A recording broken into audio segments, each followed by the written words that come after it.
Merci beaucoup, chers amis. Monsieur le vice-président de la République, Monsieur l'inspecteur général d'État, Messieurs les ministres, chers frères du Burkina, du Ghana, Messieurs les représentants des ministres du Mali et du Sénégal, cher jeune frère Albert Mapri Touakeus, ministre de l'Enseignement supérieur et de la Recherche scientifique, Excellences, Mesdames et Messieurs les ambassadeurs, Monsieur le Président de l'Institut Afrique-Amérique, Mesdames et Messieurs les panélistes, Mesdames et Messieurs, chers amis, journalistes, honorables invités. Évidemment, je dois dire avant toute chose combien je suis heureux de prendre part à la cérémonie d'ouverture de la 4e édition de la conférence sur l'état de l'éducation en Afrique, organisée par l'Institut Afrique-Amérique.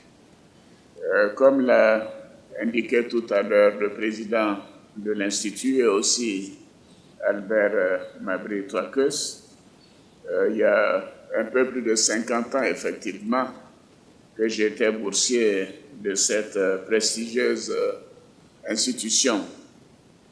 Mais en ce moment-là, on l'appelait le African American Institute. Alors, donc, je demanderai au président tout à l'heure pourquoi il y a eu ce changement de African American Institute to Africa American Institute. Parce que je trouvais que c'était pas mal, African American Institute. En tout cas, je voudrais dire à quel point je suis donc reconnaissant pour les opportunités qui m'ont été données par l'Institut et par la Fondation Ford et d'autres fondations d'ailleurs pour faire des recherches et des études supérieures aux États-Unis.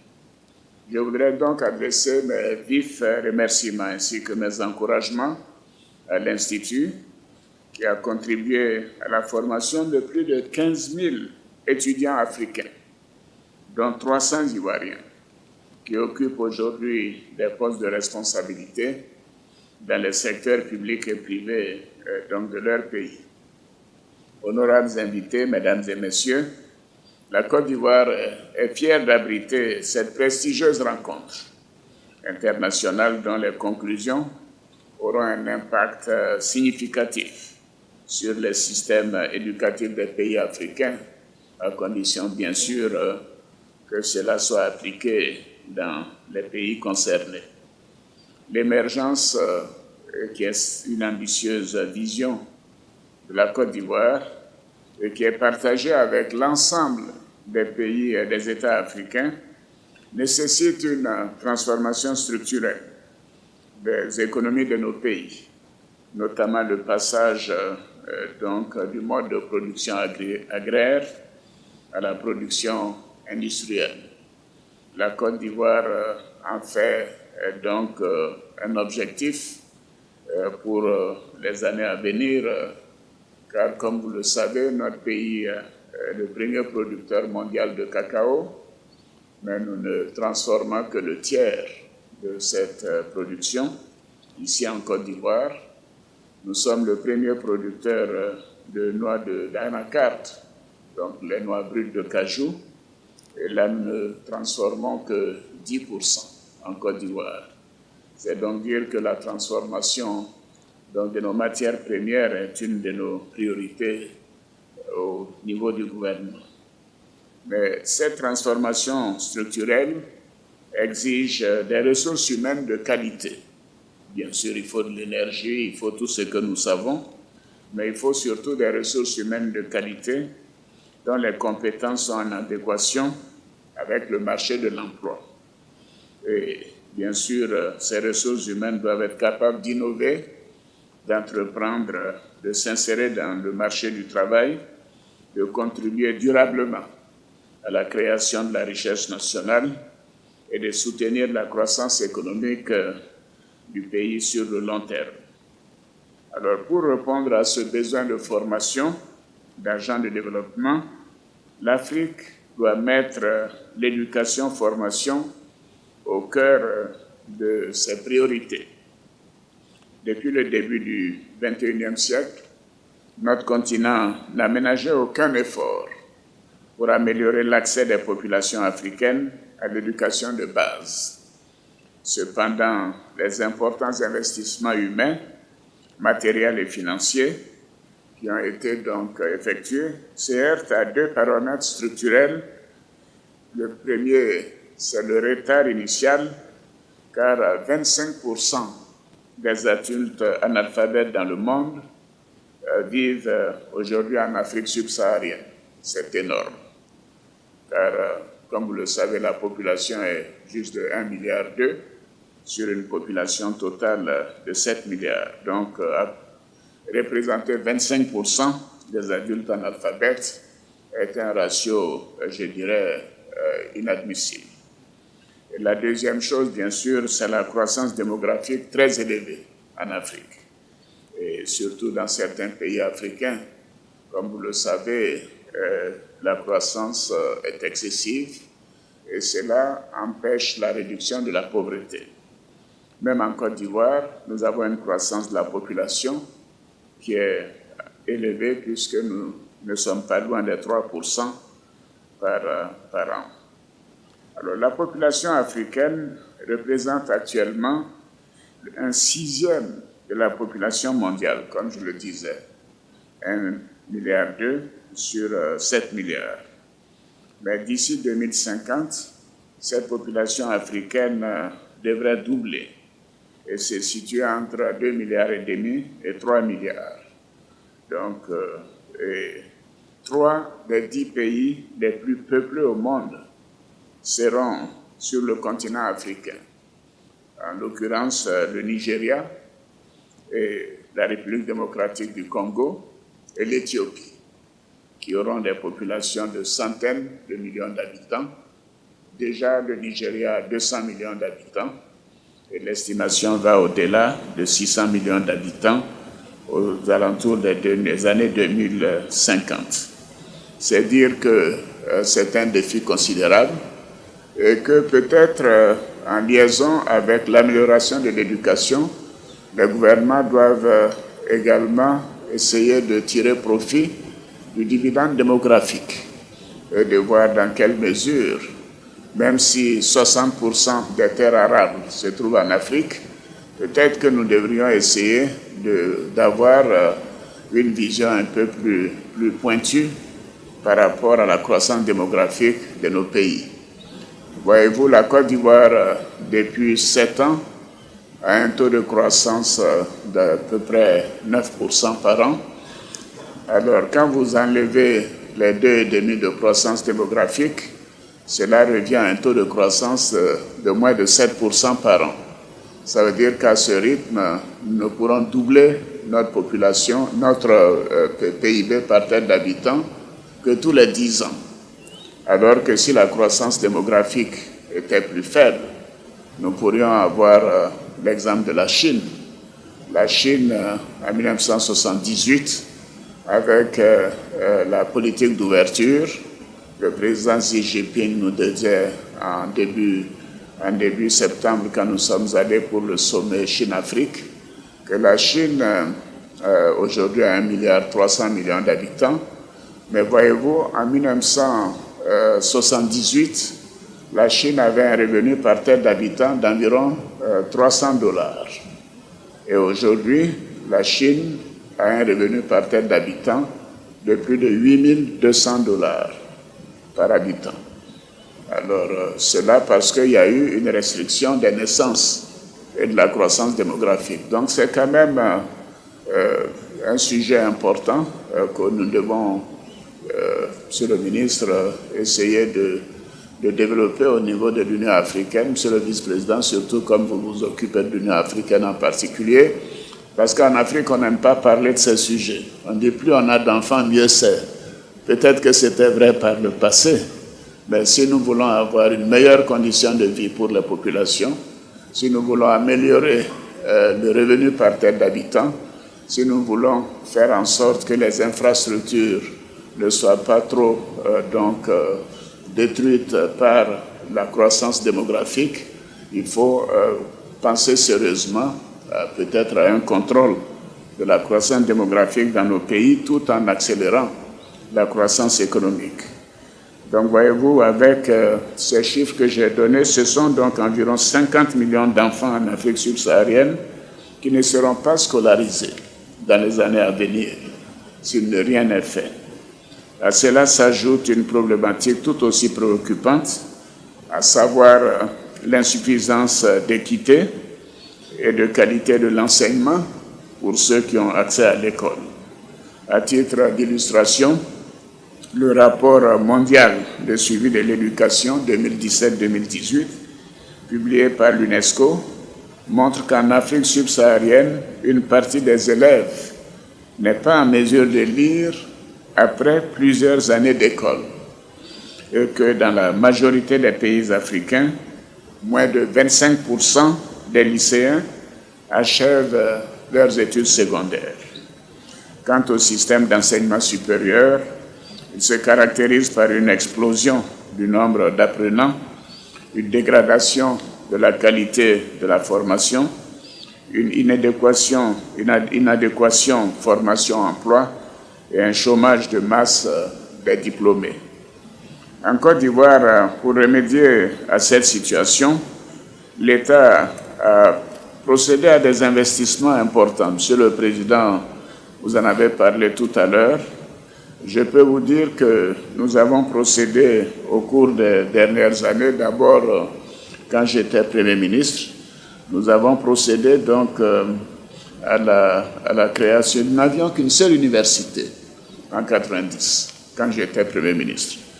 Et là, nous avons, pendant la période 90-93, créé une deuxième université à Abidjan, l'université donc à Bobo-Adjamé qui s'appelle maintenant Nangé Abrogwa. Donc en plus de l'université, bien sûr, Félix Houphouët-Boigny, l'université de Cocody. Nous avons créé l'université de Bouaké et aussi démarré l'université de Daloa. Et depuis notre arrivée aux affaires en 2011, nous avons réhabilité toutes ces universités et nous avons procédé à l'extension de l'université de Daloa et à l'extension également du noyau de l'université qu'il y avait à Korogo. Nous avons construit 2 nouvelles universités. L'université chez le ministre de l'Enseignement supérieur à Mans, l'université de Mans, même si c'est embryonnaire, mais ça a démarré, et l'université virtuelle de Côte d'Ivoire. Et comme le disait le président tout à l'heure, nous avons des projets de construction de 2 nouvelles universités pour 2020.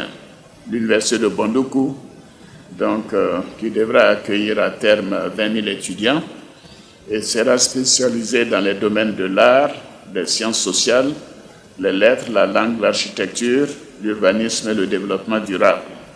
Et aussi l'université de San Pedro, où les travaux de la première tranche de l'université, pour une capacité de 3 000 étudiants, ont débuté ce mois-ci, en octobre 2018.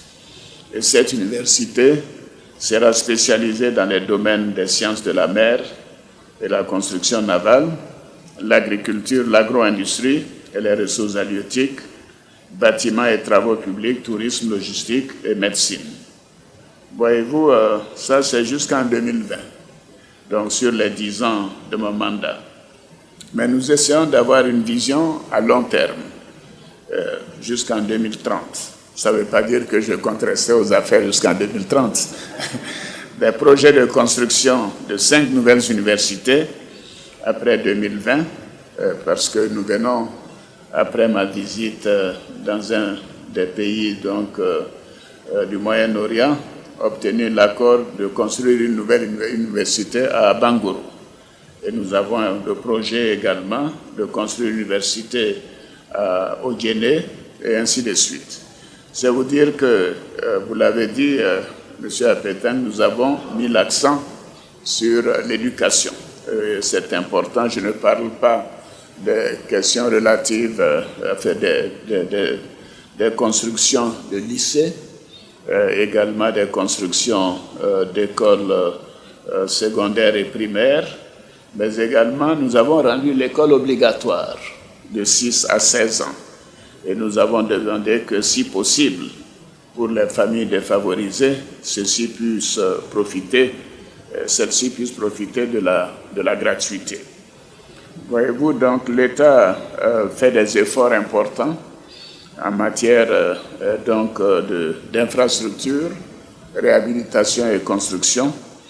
Et nous avons également essayé de faire le basculement dans le système licence, master, doctorat, LMD, et en vue de relever les défis subsistants, tels que donc l'amélioration de la qualité des apprentissages, le gouvernement poursuit des efforts financiers importants. Et c'est ainsi que sur la période 2018-2020, les ressources budgétaires allouées au secteur éducatif s'élèveront à 3 805 milliards de francs CFA, soit 6,7 milliards de dollars.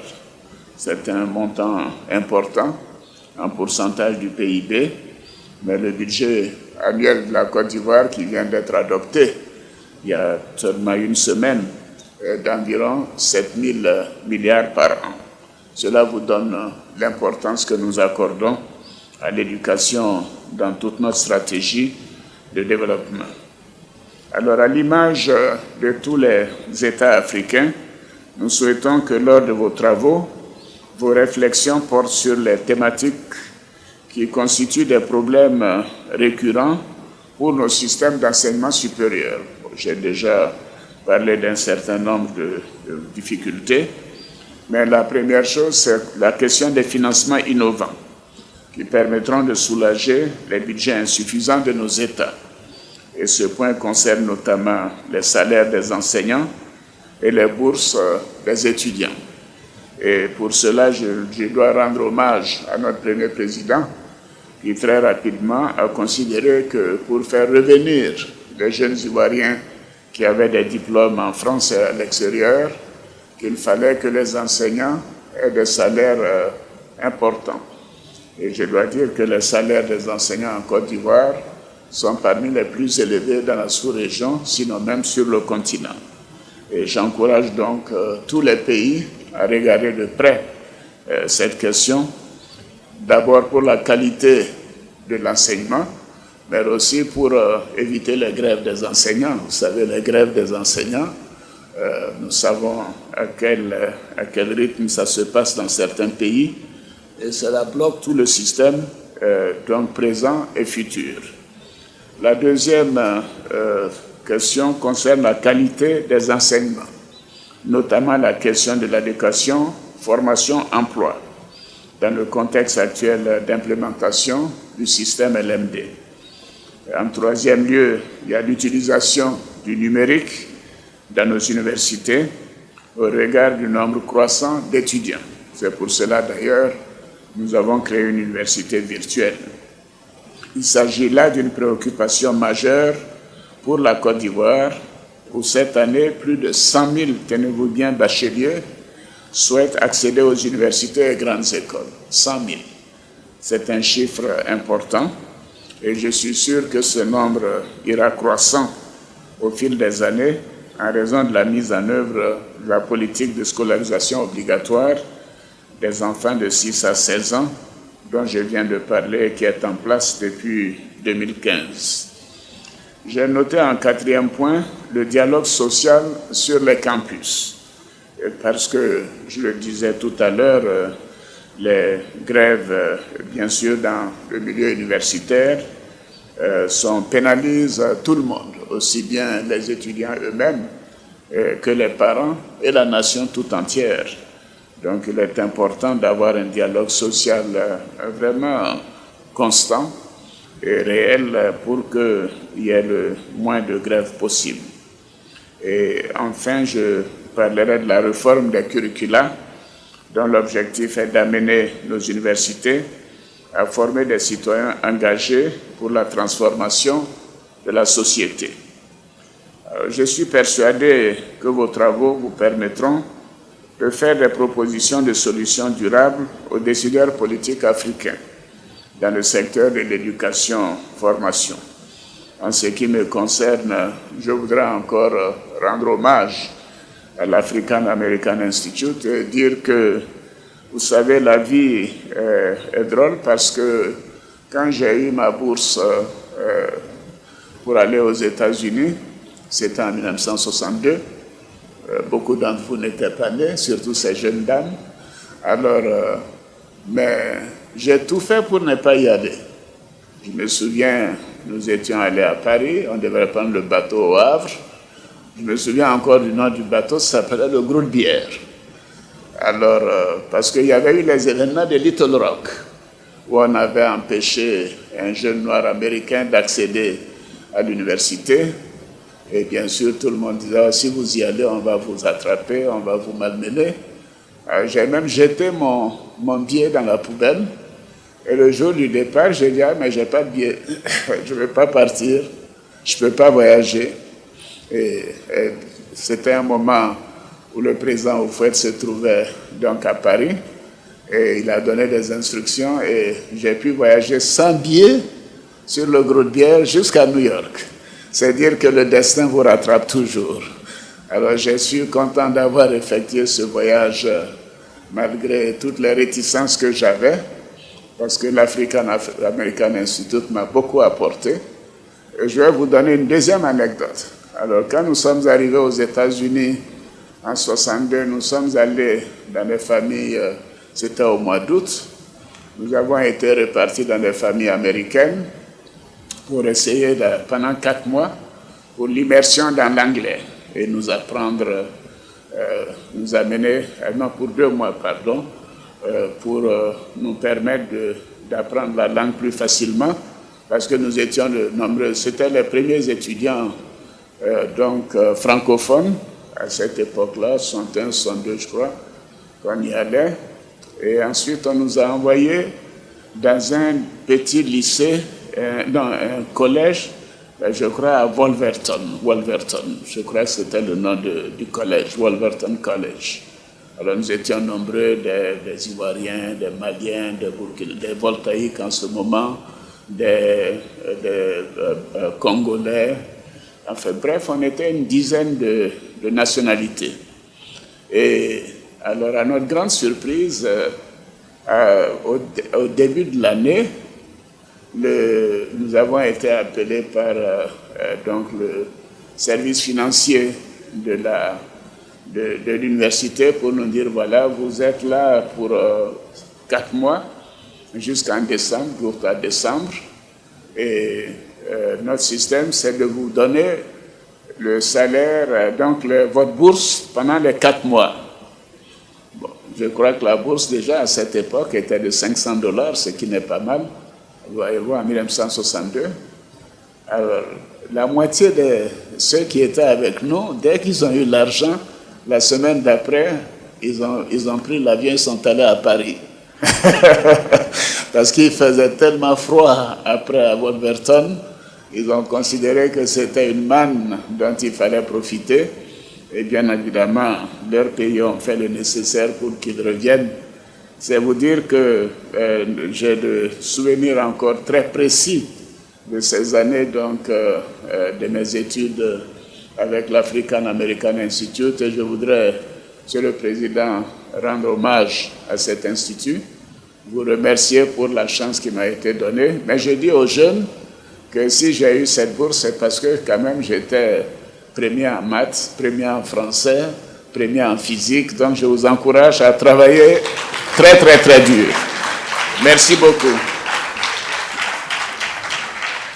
Je souhaite donc que cette rencontre puisse aboutir sur des choses, des recommandations utiles, je suis sûr, pour tous nos pays.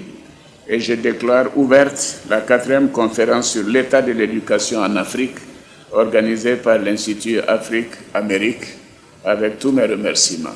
Bonne journée.